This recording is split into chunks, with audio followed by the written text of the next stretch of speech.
जय हिंद दोस्तों, कैसे हैं आप लोग। आशा करता हूँ आप सब लोग बहुत अच्छे होंगे और बहुत ही अच्छे से अपनी अपनी परीक्षा दे रहे होंगे और अच्छे से पढ़ाई कर रहे होंगे। तो आज की इस वीडियो में दोस्तों मैं आप सभी के लिए लेकर आ चुका हूँ कक्षा 10 विज्ञान के भौतिक विज्ञान मतलब 20 महत्वपूर्ण बहुविकल्पीय प्रश्न जो हर बार बोर्ड एग्जाम में पूछे जाते हैं, वही क्वेश्चन लेकर आया हूँ। ठीक है, तो आप लोगों को इस वीडियो से कहीं भी नहीं जाना है और इस वीडियो को रुक कर 5 मिनट ज़रूर देखना है ताकि आपका जो है 10 नंबर पक्का हो जाए। ठीक है, तो चलिए हम लोग बिना देर के वीडियो को स्टार्ट करते हैं। लेकिन उससे पहले मेरा एक रिक्वेस्ट है आपसे कि मेरे चैनल को सब्सक्राइब कर दीजिए और वीडियो को एक लाइक कर दीजिए ताकि हम भी खुश और आप भी खुश। ठीक है, चलिए हम लोग बिना देर के वीडियो को स्टार्ट करते हैं। चलिए तो चलिए दोस्तों, आपका पहला क्वेश्चन है कि परावर्तन नियम क्या है। परावर्तन नियम दोस्तों क्या कहलाता है। परावर्तन नियम आपतन कोण बराबर परावर्तन कोण। मतलब पहला क्वेश्चन का आपका ऑप्शन नंबर ए एकदम सही आंसर हो जाएगा। आप लोग याद कर लीजिए, एकदम वीडियो से हटना नहीं है दोस्तों बस। ठीक है, चलिए दूसरा क्वेश्चन है आपका, हल्का जूम कर लें। हाँ, अब आपका दूसरा क्वेश्चन मिलता है कि समतल दर्पण द्वारा बना प्रतिबिंब होता है। समतल दर्पण द्वारा जो बना प्रतिबिंब होता है दोस्तों, वो क्या होता है, जो है उल्टा होता है। ठीक है, उल्टा नहीं मतलब सीधा होता है बहुविकल्पीय। तो इसका राइट आंसर हो जाएगा आपका ऑप्शन नंबर बी आभासी और सीधा। ठीक है, विकल्प नंबर इसका बी एकदम सही आंसर। चलिए तीसरा क्वेश्चन है कि उत्तल लेंस किस प्रकार की छवि बना सकता है। उत्तल लेंस दोस्तों किस प्रकार की छवि बना सकता है। उत्तल लेंस दोस्तों वास्तविक और आभासी दोनों छवि बना सकता है। विकल्प नंबर इसका एकदम सी सही आंसर है। चौथा क्वेश्चन है कि अवतल दर्पण का उपयोग किया जाता है। दोस्तों अवतल दर्पण का जो उपयोग किया जाता है वो विकल्प नंबर इसका हो जाएगा एकदम डी, दोनों। यहाँ पर दोनों और सी, दोनों और सी हो जाएगा। ठीक है, विकल्प नंबर इसका डी एकदम सही आंसर।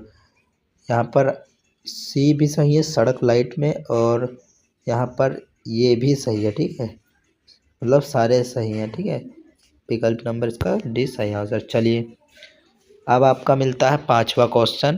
पांचवा क्वेश्चन क्या कहता है कि विद्युत धारा का सही मात्रक क्या है। दोस्तों जो विद्युत धारा उसका सही मात्रक होता है एम्पियर। आप लोग जानते होंगे या नहीं जानते हैं तो जान लीजिए आप।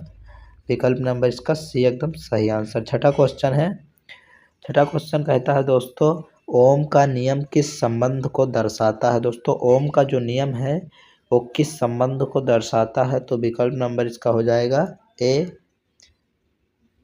छठा का विकल्प नंबर ए एकदम सही आंसर। ठीक है, याद कर लीजिए आप लोग।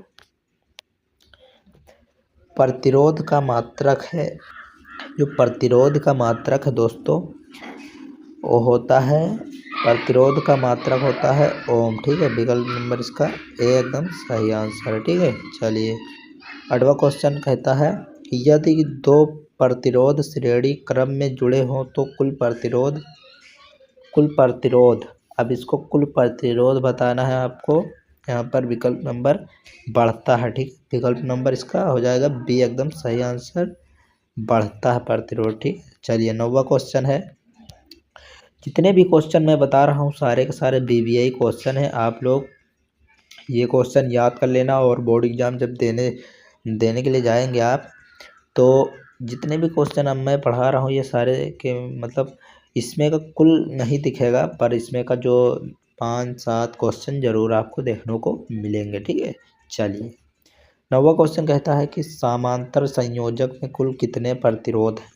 कुल प्रतिरोध बताना है। ठीक है, तो आपका विकल्प नंबर हो जाएगा एकदम बी, घटता है। ठीक है, विकल्प नंबर इसका बी एकदम सही आंसर।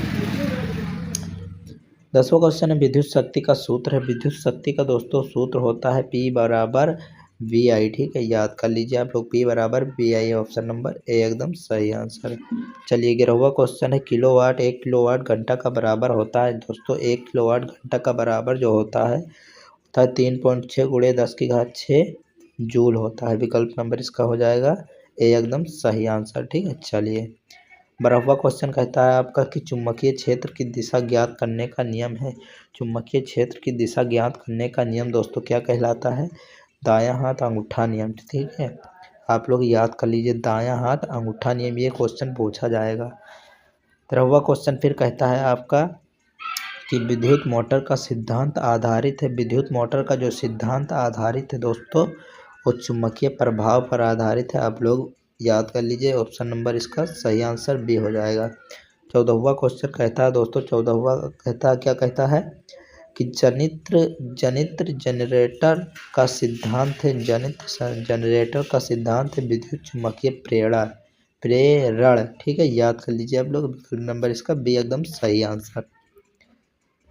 15वां क्वेश्चन कहता है कि मानव नेत्र में प्रतिबिंब बनता है। जो मानव नेत्र में प्रतिबिंब बनता है दोस्तों, रेटिना पर बनता है। विकल्प नंबर इसका बी एकदम सही आंसर। ठीक है, चलिए 16वां क्वेश्चन कहता है कि निकट दृष्टि दोष में कौन सा लेंस उपयोग होता है। निकट दृष्टि दोष में जो लेंस उपयोग होता है वो कौन सा, उसका नाम पूछ रहा है यहाँ पर। तो आपका विकल्प नंबर बी हो जाएगा अवतल लेंस। ठीक है, याद कर लीजिए, विकल्प नंबर इसका बी एकदम सही आंसर। ठीक है, 17वां क्वेश्चन कहता है कि दूरदृष्टि दोष में कौन सा लेंस उपयोग होता है। दूरदृष्टि लेंस में कौन सा उपयोग होता है, लेंस उपयोग होता है। ठीक है, तो इसका विकल्प नंबर हो जाएगा ए एकदम सही आंसर हो जाएगा आपका उत्तल लेंस। ठीक है, याद कर लो।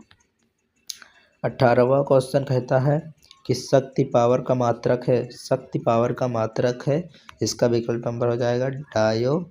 ठीक है, ऑप्शन नंबर ए एकदम सही आंसर। चलिए 19वां क्वेश्चन कहता है कि प्रकाश का अपवर्तन किस कारण होता है। प्रकाश का जो अपवर्तन होता है वो किस कारण होता है। तो इसका विकल्प नंबर हो जाएगा सी एकदम सही आंसर। किस कारण होता है दोस्तों? सी, मतलब दोनों, यहाँ पर प्रकाश की दिशा में परिवर्तन होता है और प्रकाश की गति में भी परिवर्तन होता है। ठीक है, तो इसका विकल्प नंबर सी एकदम सही आंसर। ठीक है, चलिए 20वां क्वेश्चन कहता है कि श्वेत प्रकाश के वर्ण विक्षेपण में कितने रंग होते हैं। श्वेत प्रकाश के वर्ण विक्षेपण में कितने रंग होते हैं। तो इसका विकल्प नंबर हो जाएगा सी एकदम सही आंसर, मतलब 7 रंग होते हैं। ठीक है, सी एकदम सही आंसर। ठीक है, अब पूछ रहा है 21वां क्वेश्चन, इंद्रधनुष बनने का कारण है। इंद्रधनुष जो बनने का कारण होता है दोस्तों, वो क्या होता है। अगर आपसे पूछा जाए बोर्ड एग्जाम में तो आप क्या बताएंगे, तो बता देना आप कि यहाँ पर वर्ण विक्षेपण होता है, अपवर्तन होता है, परावर्तन होता है। जब तीनों क्रिया साथ में होती है जब, तब वहाँ पर इंद्रधनुष बनता है। तो आपका विकल्प नंबर सही आंसर एकदम हो जाएगा सही आंसर, डी हो जाएगा, उपरोक्त सभी। ठीक है, चलिए 22वां क्वेश्चन है आपका कि विद्युत धारा की दिशा मानी जाती है। विद्युत धारा की जो दिशा होती है दोस्तों, वो मानी जाती है। तो विकल्प नंबर इसका हो जाएगा बी एकदम सही आंसर। ठीक है, चलिए इलेक्ट्रॉनों के विपरीत दिशा में। ठीक है, एकदम सही आंसर। 23वां क्वेश्चन है दोस्तों कि जूल का नियम संबंधित है। जूल का नियम जो संबंधित है दोस्तों, वो यहाँ पर हो जाएगा ऑप्शन नंबर ए, मतलब ऑप्शन नंबर ए मतलब ऊष्मा से। ठीक है, विकल्प नंबर इसका ए एकदम सही आंसर। ठीक है, चलिए 24वां क्वेश्चन हम लोग देखते हैं फटाफट। घरेलू विद्युत आपूर्ति में वोल्टेज होता है। देखो यहाँ पर पूछ रहा है कि घरेलू विद्युत जो आपूर्ति होती है उसका वोल्टेज कितना होता है। ठीक है, तो आप लोग यहाँ पर, हाँ, विकल्प नंबर इसका बी हो जाएगा, मतलब 220 वाट होता है। ठीक है, याद कर लीजिए आप लोग 220 वाट, विकल्प नंबर इसका बी एकदम सही आंसर। 25वां क्वेश्चन है कि फ्यूज तार का गलनांक कितना होता है। फ्यूज तार का जो होता है उसका गलनांक कितना होता है। तो उसका गलनांक बहुत कम होता है। कम होता है मतलब अधिक नहीं होता, कम होता है। ठीक है, चलिए अब मैं यहाँ पर 26 से लेकर 50 तक दूसरा पार्ट वीडियो का बनाऊंगा, आप लोग एकदम ध्यान से याद कर लीजिए। ठीक है, चलिए तो आपका 26वां क्वेश्चन है दोस्तों। 26वां क्वेश्चन क्या कहता है, हाँ चलिए 26वां क्वेश्चन कहता है कि चुम्बक के समान ध्रुव है। चुम्बक का जो समान ध्रुव है वो क्या है? चुंबक का समान ध्रुव दोस्तों वो होता है प्रतिकर्षण करते हैं, ठीक है। विकल्प नंबर इसका बी एकदम सही आंसर। चलिए 27वां क्वेश्चन है, फटाफट देखते हैं। सौर सेल किस ऊर्जा को विद्युत ऊर्जा में बदलता है?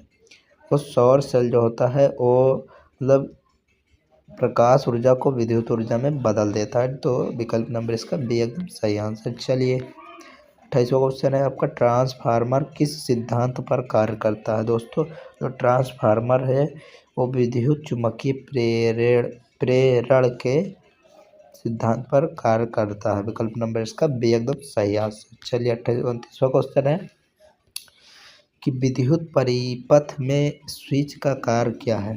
स्विच का कार्य होता है दोस्तों, ऑप्शन नंबर इसका हो जाएगा परिपथ को जोड़ना या तोड़ना, ठीक है। विकल्प नंबर इसका सी एकदम सही आंसर। 30वां क्वेश्चन है कि किसी चालक का प्रतिरोध निर्भर करता है। किसी चालक का प्रतिरोध दोस्तों उपरोक्त सभी मतलब यहाँ पर पदार्थ के ऊपर, अनुप्रस्थ, क्षेत्रफल पर, लंबाई पर, ठीक है। तो इसका विकल्प नंबर डी हो जाएगा एकदम सही आंसर। तो हमें उम्मीद है आप मेरे चैनल को सब्सक्राइब कर दिए होंगे, अगर नहीं करे हैं अभी तो कर दीजिए यार। एक सब्सक्राइब से कुछ आपका बिगड़ थोड़ी ना जाएगा, आपका बनेगा। और मैं पढ़ाता हूँ आपको, मेहनत करता हूँ आपके लिए, ठीक है। तो कर दीजिए।